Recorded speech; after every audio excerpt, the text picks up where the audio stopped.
हो तो आपने पहले ही दिन पूर्णिमा व्रत करना चाहिए। किंतु यदि अगले दिन भी आपको पूर्णिमा तिथि पर्याप्त रूप से मिल रही है तो आपने अगले ही दिन उदय व्यापनी तिथि में पूर्णिमा का व्रत करना चाहिए और चंद्रोदय तक पूर्णिमा तिथि व्याप्त रहनी चाहिए। इसलिए ध्यान दीजिएगा कि यहां पर आपको चंद्रोदय 5:08 में शाम को हो रहा है और 6:48 तक आपकी पूर्णिमा तिथि रहेगी, अर्थात कि 1 घंटा कुछ एक नहीं, लगभग 2 घंटा लगाइए, आपके पास पूर्णिमा तिथि पर्याप्त रूप से है। इसीलिए रात्रि के समय तो 4 तारीख को व्रत हो नहीं पाएगा क्योंकि 10:30 बजे के बाद पूर्णिमा लग रही है। इसीलिए अगले ही दिन उदय व्यापनी तिथि में आपने पूर्णिमा का व्रत करना है और 5 नवंबर को ही कार्तिक पूर्णिमा का व्रत किया जाएगा। अब ये कार्तिक पूर्णिमा व्रत क्यों श्रेष्ठ है? भाई साहब, मैं आपसे कहूं कि अनेक पूर्णमासी का जो संपूर्ण समूह फल है वो आपको कार्तिक पूर्णिमा में प्राप्त हो जाता है, क्योंकि कार्तिक का महीना दान, स्नान, ध्यान, व्रतों के लिए श्रेष्ठ माना जाता है। समस्त व्रतों की सिद्धि पूर्णिमा में यदि कहीं पर प्राप्त होती है वह कार्तिक पूर्णिमा में हो जाती है। इसलिए हमारे गुरुजी कहते थे यदि आप साल भर में कोई पूर्णिमा ना कर पा रहे किसी कारण से तो आप एक बार वर्ष में कार्तिक पूर्णिमा को जरूर कर लीजिए। संपूर्ण पूर्णिमा का फल आपको केवल एकमात्र कार्तिक पूर्णिमा व्रत करने से प्राप्त हो जाता है। इतनी बड़ी बात है, इसलिए आपने कार्तिक पूर्णिमा का व्रत करना चाहिए। जो प्रथम बार कर रहे हैं उनको भी जरूर कर लेना चाहिए। चाहे एक ही पूर्णिमा कार्तिक की कर लीजिए, अवश्यमेव करना चाहिए। अच्छा, कार्तिक पूर्णिमा में क्या क्या करें हम? कुछ ऐसे कार्य जो आप करें तो आपके ही जीवन की सिद्धियां हैं। पहला कार्य, पूर्णिमा के दिन प्रातः जल्दी उठे, सूर्य भगवान को अर्घ्य दें। इस दिन तुलसी माता की विशेष सेवा करनी चाहिए, पूजा करनी चाहिए, जल दान करना चाहिए, देवदान करना चाहिए। और दूसरा, आप अपने घर के मंदिर में भगवान शालिग्राम की विशेष पूजा कार्तिक के इस पावन पवित्र पूर्णिमा तिथि में जरूर करने का प्रयास कीजिएगा। संध्या काल तक आपने कुछ आहार ग्रहण नहीं करना चाहिए, व्रत धारण करना चाहिए। शुद्धि के साथ विष्णु सहस्त्र नाम का पाठ, गोपाल सहस्त्र नाम का पाठ, सत्यनारायण भगवान की कथा तो विशेष रूपेण कार्तिक की पूर्णिमा में जरूर कीजिए। साल का एक नियम बना लो कि मैं कार्तिक पूर्णिमा में सत्य देवता की कथा करने का प्रयास कर सकूं तो परमात्मा की कृपा से अच्छी बात है। सत्य देवता की कथा स्वयं पढ़ो या ब्राह्मण को बुलवा कर पढ़ना चाहिए। विशेष रूपण कार्तिक पूर्णिमा में आपने केले के वृक्ष में दीपदान, पीपल के वृक्ष में दीपद, बेल वृक्ष में दीपदान, शिवालय में जाकर दीपदान करना चाहिए। और कार्तिक की पूर्णिमा में शिवालय में दीपदान करने का इतना बड़ा फल है, मैं आपको अगली वीडियो में बताऊंगा। लेकिन सच मानेंगे, सुनेंगे तो आपके भी रोंगटे खड़े हो जाएंगे। इतना बड़ा फल है कार्तिक पूर्णिमा में शिवालय में दीपदान करने का। क्या है आने वाली वीडियो में बताऊंगा। संध्या काल के समय आपने पूजन कर लिया, सत्य देवता का पूजन जरूर करना चाहिए। जब चंद्र उदय हो जाए तो आप एक पानी की प्रात लीजिए, पानी की प्रात में आपको चंद्रमा की छांव दिखाई देगी। यह कार्य आपने छत में बैठकर करना है। यदि आपकी छत की व्यवस्था है तो आप एक परात में पानी भरिए, उसमें चंद्रमा की छांव दिखाई देगी। उसमें ही आपने एक लोटे में जल में दूध डालना है और चंद्रदेव को अर्घ्य देना है। चंद्रदेव को अर्घ्य देने के तदुपरांत आपने चंद्रमा को घृत का दीप लगाना है, घी का दिया लगाना है और घी का दिया लगाकर आपने चंद्रमा को प्रणाम करना चाहिए। चंद्रमा को प्रणाम करना चाहिए। अर्घ देने का मंत्र मैं आपके स्क्रीन में दे रहा हूं। आप ओम श्राम श्री सोम सोम सह चंद्रम से नमः, ओम सोम सोमाय नमः, अथवा दधि शंकत शाराभम चिरोदार संभवम नमामि शसनम सोम संभौर मुकुट भूषणम। इन मंत्रों के माध्यम से आप चंद्रदेव को अर्घ्य आदि दे सकते हैं। तो ये मंत्र प्रयोग करके चंद्रमा को अर्घ्य दीजिए। 3 परिक्रमा कीजिए। घृत का दीपदान आप चंद्रमा के लिए कीजिए। प्रार्थना कीजिए कि मेरे घर में सदैव मनो शांति बनी रहे, क्योंकि चंद्रमा मन के स्वामी है। चंद्रमा मनसो पूर्णमास्या शशिपति, क्योंकि पूर्णमासी के जो देवता है वह चंद्रमा है। इसलिए चंद्रमा को विशेष पूजन करना चाहिए। चंद्र पूजन इत्यादि करने के तदुपरांत फिर आपको भोजन ग्रहण करके अपनी पूर्णिमा का व्रत पूरा करना चाहिए। पूर्णिमा का व्रत सफल कब होता है? होता है जब आप 3 कार्य करते हैं। 3 कार्य, पहला कार्य स्नान, दूसरा कार्य अर्घ्यदान, तीसरा कार्य आप अपने हाथों से दान पुण्य कर दें। तो इन 3 कार्यों से आपका पूर्णिमा व्रत सफल हो जाता है। आशा करता हूं कि 3 कार्य पूर्णिमा में कर सको, अच्छी बात है। पूर्णिमा का नियम ले चलो और जैसा जैसा शास्त्रोक्त विधान से मैंने आपके सामने प्रस्तुत किया, उन विधि के माध्यम से आप पूर्णिमा करने का प्रयास कीजिए। 5 नवंबर कार्तिक पूर्णिमा दिन याद कर लीजिएगा। यह दिन, यह अवसर बार बार प्राप्त नहीं होता है साहब। इसलिए पूर्णिमा में जहां भक्त चंद्रमा का पूजन करेगा, विष्णु भगवान का पूजन करेगा, पूर्णिमा का व्रत करेगा, सत्य देवता की कथा करेगा, वहीं पर एक शिव भक्ति क्या करेगा? शिव भक्त का जीवन भगवान शिव है। शिव भक्ति की आत्मा भगवान शिव है। इसलिए शिव ही सब कुछ है, शिव ही सर्वे सर्वा है। एक शिव भक्त के लिए शिव से बढ़कर कोई दूसरी आस्था नहीं, कोई दूसरा रास्ता नहीं। इसीलिए शिव के भक्त को शिव शिवालय में जाकर पूर्णिमा के दिन में ऐसा क्या करना चाहिए कि केवल वो अपना नहीं, अपने कुल का नहीं, अनेक प्रकार के जीव जंतुओं का, जो अनेक प्रकार के तुच्छ योनि में पड़े हैं, उनका भी वो उद्धार कर डाले। और बात बनावटी नहीं कह रहा हूं, शास्त्रोक्त प्रमाण से आपको बात बताऊंगा कि यदि आप कार्तिक पूर्णिमा में शिवालय में जाकर एक दीप दान करते हैं, उसका फल क्या मिलता है आपको? सुनिए ध्यान से। लिखा हुआ है कि पौर्णमास्याम तो संध्यायाम कर्तव्यास त्रिपुरोत्सव, द्यादनेन मंत्रण प्रदीप सुरालय, कीटा पतंगा मकास वृक्षा जल स्थले विचती जीवा, दृष्टवा प्रदीपम नच जन्म भागिनो भवंत नित्यम स्वपजाह विप्राह। क्या बात लिखी है, इतना सुंदर कहा है कि यदि पूर्णमासी की संध्या काल के समय कर्तव्यस्थ त्रिपुरोत्सव, त्रिपुरोत्सव का भावार्थ है कि कार्तिक पूर्णिमा के दिन भगवान श्री देवाधिदेव महादेव ने तारकासुर के 3 पुत्र विद्युतमाली, तारकाक्ष और कमलाक्ष, इन तीनों का वध किया था। आर्क कर समझो महादेव में भूत, इन तीनों को त्रिपुरासुर कहा जाता था। त्रिपुरासुर वध करने के कारण भगवान शिव का नाम त्रिपुरारी पड़ा था। इसलिए कार्तिक पूर्णिमा के दिन तीनों का वध किया था।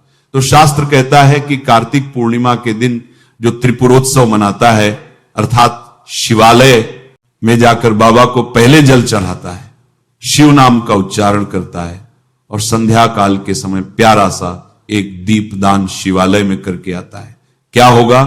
बोले अपनी मुक्ति होगी, पितरों को धन्य कर देगा। लेकिन सबसे बड़ी बात, बोले कीटा पतंगा मशकास वृक्षा जले स्थले विचरती जीवा दृष्टवा प्रदीपम नच जन्म भागिनो भवंत नित्यम सोपचाह विप्रा। कितनी सुंदर बात है। लिख दिया है कि जो भी जीव जंतु आपके उस दीप को देख लेते हैं, जो आपने दीप शिवालय में जाकर दान किया था, उस दीप का दर्शन करने से, बोले कोई कीट है, पतंग है, मच्छर है, वृक्ष है, जल स्थल में कोई भी विचरने वाला प्राणी प्राण यदि उस शिवालय में जलते हुए दीप का दर्शन कर ले, तो बोले उसका पुनर्जन्म नहीं होता और वह स्वपच योनि से तर कर मानो कि विप्र समान ब्राह्मण के तुल्य हो जाता है। इतना श्रेष्ठ फल है पूर्णिमा में शिवालय में जाकर दीप दान करने का, तो चूकना क्यों है? शास्त्र कह रहे हैं कि कार्तिके पूर्णिमायाम तो यह कुर्यात दीप दानकम सया शिव लोकम में त्रिपुर दहनम स्मरणम त्रिपुरासुर। अर्थात हे त्रिपुरारी, हे देवाधिदेव, हे महादेव, आपके सानिध्य में मैं दीप दान कर रहा हूं, उद्धार करना बाबा। बस उस दीप दान का जो दर्शन करके जाएगा वह मुक्त है, वह धन्य है। बिना कहे महादेव कल्याण कर देते हैं। इसलिए मैं कहा करता हूं, पिता के हाथ से कन्यादान और भक्त भक्ति के हाथ से शिव शिवालय में दीपदान बड़े भाग्य से प्राप्त होता है। इसलिए यह कार्य जरूर कीजिएगा।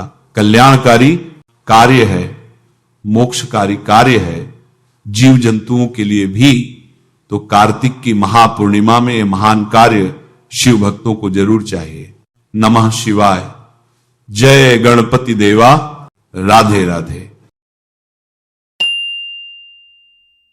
इस दिन कौन सा दीप दान करना है और कहां कहां दीपदान करना है, सारी अद्भुत जानकारी आपको इस वीडियो में मिलने वाली है। साथियों, दीपावली से भी बड़ा दिन माना जाता है देव दीपावली का, क्योंकि ये देवों की दीपावली होती है जिसे हम कार्तिक पूर्णिमा कहते हैं। और इस बार कार्तिक पूर्णिमा कब है हम ये जान लेते हैं।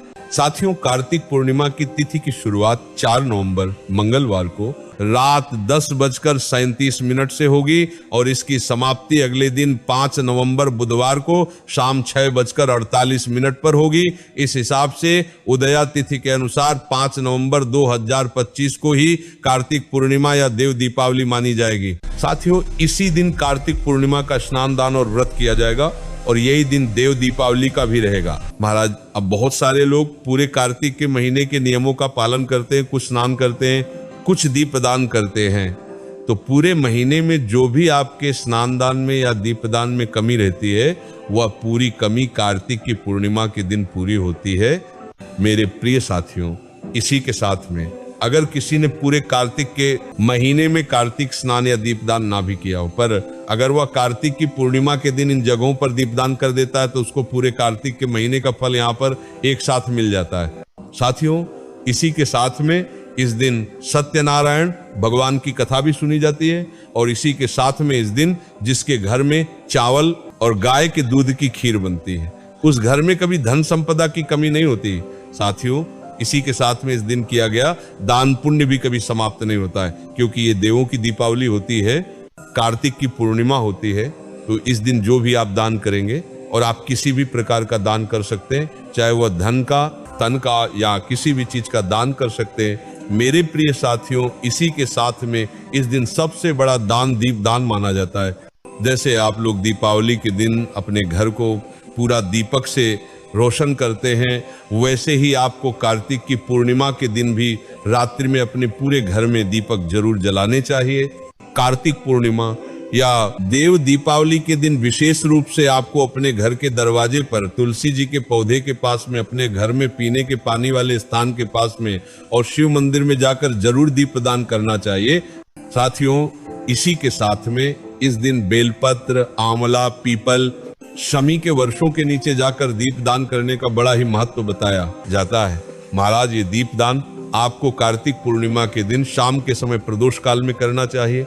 लगभग शाम को 6 बजे से लेकर रात 8 बजे के बीच में आपको ये दीपदान करना चाहिए। साथियों, इसी के साथ में जिस व्यक्ति को पूरे साल के दीपदान का फल एक बार में एक दीपक के साथ में चाहिए होता है, वह कार्तिक की पूर्णिमा के दिन 365 बत्ती का दीपदान करता है। और ये 365 बत्ती के दीपदान को करने से हमें पूरे साल किए गए दीपदान का एक साथ फल मिल जाता है। भले आपने पूरे साल कहीं दीपक ना जलाए हो, पर कार्तिक पूर्णिमा के दिन 365 बत्ती की एक बत्ती बनाकर अगर आप इस दीपक को तुलसी जी के पौधे के पास में बेलपत्र, शमी, आंवला या शिव मंदिर में जाकर जलाते हैं तो भगवान भी आपसे बहुत प्रसन्न होते हैं और आपको पूरे साल के दीपक जलाने का फल एक साथ मिल जाता है। मेरे प्रिय साथियों, इस बार कार्तिक पूर्णिमा 5 नवंबर 2025 के दिन है। इसी के साथ में इसके एक दिन पहले 4 नवंबर 2025 को बैकुंठ चतुर्दशी का दिन होता है, जिस दिन को भगवान शिव और भगवान विष्णु जी के मिलन का दिन कहा जाता है। और ये दिन हरिहर के मिलन का दिन भी होता है और बैकुंठ चतुर्दशी का दिन भी बहुत ही ज्यादा खास और विशेष माना जाता है, क्योंकि इस दिन 14 दीपों का दान मध्य रात्रि में किया जाता है और इस दिन भगवान विष्णु जी को चढ़ाई गई तुलसी शिव जी पर चढ़ती है और शिव जी की बेलपत्र भगवान विष्णु जी को चढ़ती है। पूरे साल में सिर्फ यही एक ऐसा दिन माना जाता है जिस दिन शिवलिंग पर आप बेलपत्र चढ़ा सकते हैं, क्योंकि ये दिन हरि और हर का मिलन का दिन होता है। मिलन, मेरे प्रिय साथियों, अब हम आशा करते हैं कि आपको कार्तिक पूर्णिमा से जुड़ी हुई सारी विशेष जानकारी मिल गई होगी। पर अभी भी अगर आपके मन में कार्तिक पूर्णिमा या देव दीपावली से जुड़ा हुआ कोई प्रश्न है तो आप हमसे कमेंट करके पूछ सकते हैं। और आप हमारी ये वीडियो कहां से देख रहे हैं कमेंट में जरूर बताएं। राधे राधे मेरे प्रिय साथियों। तक इस दिन स्नान दान का सर्वोत्तम फल कहा गया है। प्रातः लगभग 4:50 से सूर्य उदय तक स्नान, ध्यान, मंत्र जप और दान पुण्य अत्यंत महत्वपूर्ण है। आज के दिन भगवान विष्णु, भगवान शिव, मां लक्ष्मी और पितृ देवताओं की पूजा का अद्भुत संयोग है। ऐसा कहा गया है कि कार्तिक पूर्णिमा की रात स्वयं देवता लोक में दीप जलाते हैं और जो मानव इस पावन तिथि पर दीपदान करता है उसे अनंत यज्ञों का फल मिलता है। आज के दिन जो आकाश दीपदान करता है उसको समस्त सुख प्राप्त होते हैं। करोड़ों जन्मों का पुण्य फल एक साथ प्राप्त होता है। कैसे आपको यह दीपक जलाना है, ध्यान पूर्वक सुन लेना। माताएं बहनें जरूर अपने घर की छत पर या आकाश दीपदान करें। सुबह उठकर पहले स्नान करें। गंगा जल मिलाकर स्नान करना श्रेष्ठ है। यदि संभव हो तो किसी तीर्थ स्थान, नदी, तालाब में स्नान करें, अन्यथा घर पर ही गंगा जल मिलाकर स्नान करें और भगवान का स्मरण करें। मन में संकल्प करें कि हे प्रभु, कल्याण के मार्ग पर चलने की शक्ति दें, हमारे जीवन से अंधकार दूर करें और ज्ञान का प्रकाश प्रदान करें। स्नान के बाद स्वच्छ वस्त्र धारण करें। घर में मंदिर या पूजा स्थल साफ करें। एक चौकी पर पीला या लाल स्वच्छ वस्त्र बिछाएं। भगवान श्री हरि विष्णु, माता लक्ष्मी की मूर्ति या चित्र स्थापित करें। एक शुद्ध पीतल या मिट्टी का दीपक रखें। आज विशेष रूप से तिल के तेल या शुद्ध गाय के घी से दीप जलाना शुभ माना जाता है। दीपक में 2 या 4 मुख वाली रुई की बाती रखें। बाती पर हल्दी कुमकुम का तिलक करें। चावल और फूल अर्पित करें। तुलसी दल चढ़ाएं, क्योंकि कार्तिक मास में तुलसी की पूजा अमूल्य फलदायी बताई गई है। भगवान श्री हरि पर तुलसी चढ़ाने से अनंत पुण्य मिलता है। अब ध्यान पूर्वक भगवान विष्णु का ध्यान करें, मंत्र स्मरण करें, ओ नमो भगवते वासुदेवाय। फिर भगवान शिव का स्मरण करें और कहें ओ नमः शिवाय। माता लक्ष्मी से कृपा की प्रार्थना करें और कहें ओ श्री महालक्ष्मी नमः। तुलसी माता का आह्वान करें, ओ तुलसी नमः। पूजा के बाद आरती